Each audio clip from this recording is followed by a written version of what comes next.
Hi Math 10, here is your first lesson for this week. We're going to be doing the area of equilateral triangles. When we were in school, I gave you the definition of equilateral triangle, but I'm going to give you the definition again just to refresh your memory.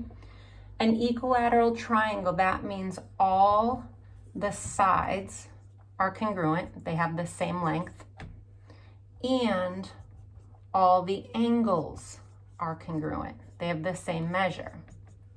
So if I draw an equilateral triangle, all three sides are congruent, so let's call those lengths A. And all three of these angles are congruent. Now you guys know that the sum of the three angles of every single triangle is 180 degrees. If they're all the same, I'm going to take 180 and divide by 3. That gives me 60 degrees. So that means every single angle of an equilateral triangle must be 60 degrees. So we are going to use this to derive an area formula for every single equilateral triangle. All right, so you know that the area of a triangle, I'm going to draw a squiggle here. You know that the area of a triangle is equal to 1/2 times the base times the height. So when you look at this triangle right here, we know the base of this triangle has a length of A. So we're eventually going to substitute A in for the base.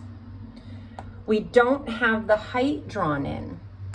So if I draw the height of this equilateral triangle, I end up bisecting this angle, so I'm going to erase the 60 degrees.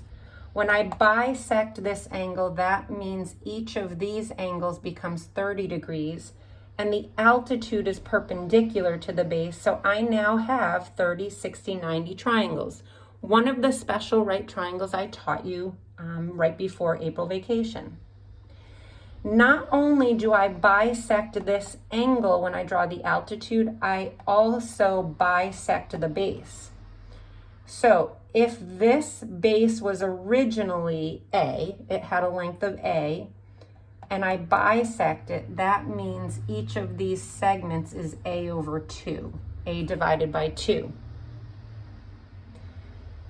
A divided by 2 represents the shorter leg of this 30, 60, 90 triangle.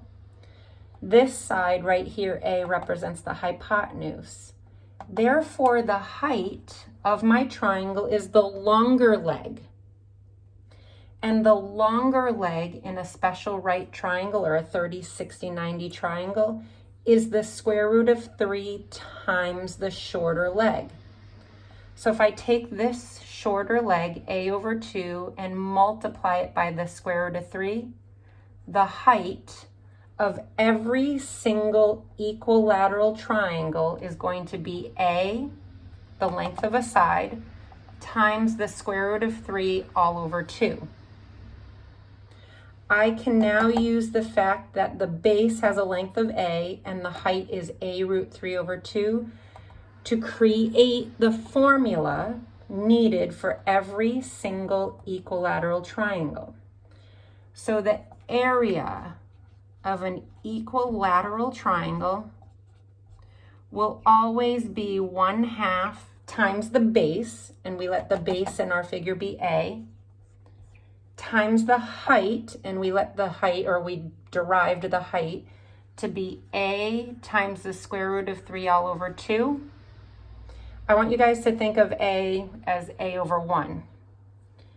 So your final formula, the area of an equilateral triangle, if we multiply all these numerators, becomes A squared times the square root of 3 all over 2 times 1 times 2 is 4.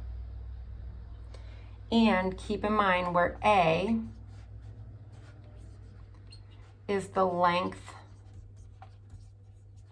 of a side. In our original triangle, we let A represent the length of the side of an equilateral triangle. So this is the formula we're going to use for the next video. And you're going to be using this formula for your homework. Just keep in mind that capital A represents the area, lowercase a represents the length of the side of the equilateral triangle.